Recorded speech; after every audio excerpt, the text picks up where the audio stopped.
जी supplementary Sanaullah मस्ती खेल साहब। हाँ जी सनाउल्लाह मस्ती खेल साहब। जनाब स्पीकर, मैं आपका शुक्रगुजार हूँ। मिनिस्टर साहब ने जवाब दिए, मैं रोऊं, मैं सर पीटूं, मैं क्या करूं। काश्तकार का कोई पुरसाने हाल नहीं है। हुकूमत जो है वो लंबी तान के सोई हुई है। मैं समझता हूँ इनको कोई होश हवास भी नहीं है इनका। मैं समझता हूँ कि ये अवाम का अगर मैंडेट लेके आते तो ये अवाम को मुंह दिखाने के काबिल होते। ये अवाम को मुंह दिखाने के काबिल नहीं है। खुदा की कसम सर, मैं अभी सीधा गांव से आ रहा हूँ। परसों मैं गया हूँ सर एक जगह फाता देने के लिए काड़ती के पास। वहाँ काफ़ी लोग काश्तकार बैठे हुए थे। मैंने कहा बेटा कैसे गंदम बेच रहे हो? आखिर जी हम तो 6,000 रुपए की ले रहे हैं जी। यार क्यों झूठ बोलते हैं कौम के साथ, अवाम के साथ, इस हाउस के सामने? आपकी हुकूमत की कोई पॉलिसी नहीं है, आपकी हुकूमत की कोई नुक्ता नजर नहीं है। आपने खुद कहा है कि हम खरीद नहीं सकते। आप किस मुंह से बात कर रहे हैं? आपने जो गंदम इंपोर्ट की है और मौजूदा हुकूमत ने भी सर 70 अरब रुपए की गंदम इंपोर्ट की है। इस पे जुडिशल कमीशन बनाया जाए।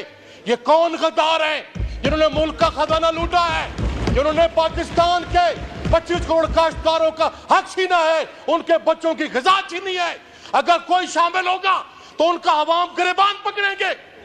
ये हुकूमत फेल हो गई है, नाकाम हो गई है। अभी तो इन्होंने जुडिशल कमीशन क्यों नहीं बनाया? मुझे अफसोस होता है। मेरा भाई मिनिस्टर साहब यहाँ आया हुआ है, टाई लगा के बैठता है, बात करके चले जाते हैं, कोई पुरसाने हाल ही नहीं। सवाल रोना आता है हमें खुदा की कसम। सवाल जमींदार का बेटा है, वकील बन गए हो तुम यार। तुम हक की बात तो करो। अब मैं चैलेंज करता हूँ पूरे हाउस को, मेरे साथ आए। मियां रियाज हुसैन पीरजादा बैठा है, जमींदार का बेटा है, जमींदार है वो बैठा है। हमारे बैठे हैं भाई पाकिस्तान पीपल्स पार्टी, सवाल कीजिए। जमींदारों की औलाद बैठे हैं। रशीद अकबर खान निवानी बैठा है। सवाल कीजिए। यहाँ कह दे कि यहाँ पंजाब में गंदम अभी खरीदारी शुरू नहीं हुई। अमीर मुकाम बैठा है। अमीर मुकाम तो पहाड़ी इलाके के, वहां गंदम नहीं होती। तो ये जुल्म, मेरा कहने का मैं सर क्वेश्चन मेरा ये है कि स्पीकर साहब इस पे जुडिशल कमीशन बनाया जाए। जिन्होंने मुल्क को लूटा है, जिसने ज्यादती की है, उनको करारवा की सजा दी जाए। जी मिनिस्टर साहब। सर मेरे पास कोई ऐसा जादू नहीं कि मैं तकरीर का जवाब दूं। फिर मुझे 1.5 घंटे की तकरीर करनी पड़ेगी और मुझे भी डेस्क बजवाना पड़ेंगे। अच्छा, काश वो सवाल करते, मैं उसका जवाब देता। सर तकरीर का जवाब तो नहीं हो सकता। मैंने ये बात तफसील के साथ, अब सुन लेना सर, अब सुन लें। मैं अगर मेरे भाई इससे खुश होते हैं मैं टाई खोल देता हूँ। उसके अलावा बताएं मैंने क्या क्या खोलना है। बात ये है नहीं, आप देखें, आप वो बात करें आप जी। Address the chair. आप एक संजीदा, अगर आप एक संजीदा मामले को आप गैर संजीदा और तमाशा बनाएंगे तो उसका जवाब यही है। मैंने अर्ज की है, मैं खुद काश्तकार का बेटा हूं। मेरे से ज्यादा नहीं पता, आपको भी उतना ही पता है जितना मुझे पता है। मैंने अर्ज किया है कि जो वफाकी हुकूमत ने मस्ती खेल साहब 40% इजाफा कर सकती थी, हमने कर दिया। हमने रकम जो थी वो कर्ज लेके गंदम खरीदी, इसलिए कि जिस हद तक वफाक जख्मों पे मरहम रख सके रखे। सूबों को वफाक डिक्टेट नहीं करता। आप इसी ऐवान ने 18वीं तरमीम मंजूर की है, सूबों का अपना इख्तियार है। सूबों ने वो कहते हैं जी कि हम 460 अरब का किसान पैकेज दे रहे हैं ताकि वो कॉम्पनसेट कर सके।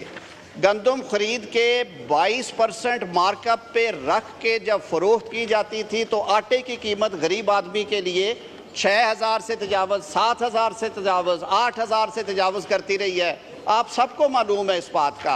आटे की कीमत नीचे आई, जिम्मेदार परेशान है।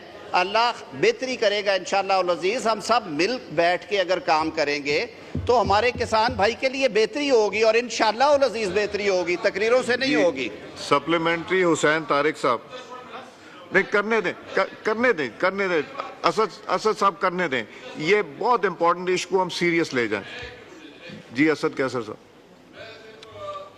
मिनिस्टर साहब से इतनी रिक्वेस्ट करता हूं कि आप जुडिशियल इंक्वायरी क्यों नहीं बनाती इसके ऊपर, ताकि पता चल जाए ना, हकायक का पता चल जाए कि ये जो डाका डाला गया है, आप ऐलान करें ना, ऐलान करें, पता चल जाएगा। जो भी रिस्पॉन्सिबल है उसके खिलाफ कानून के मुताबिक सजा देनी चाहिए, क्योंकि जिसने स्कैंडल किया है वो काबिल गिरफ्त है। हुसैन तारिक साहब सप्लीमेंट्री जी, उनका सवाल ले लीजिए, इकट्ठा जवाब दे दिए।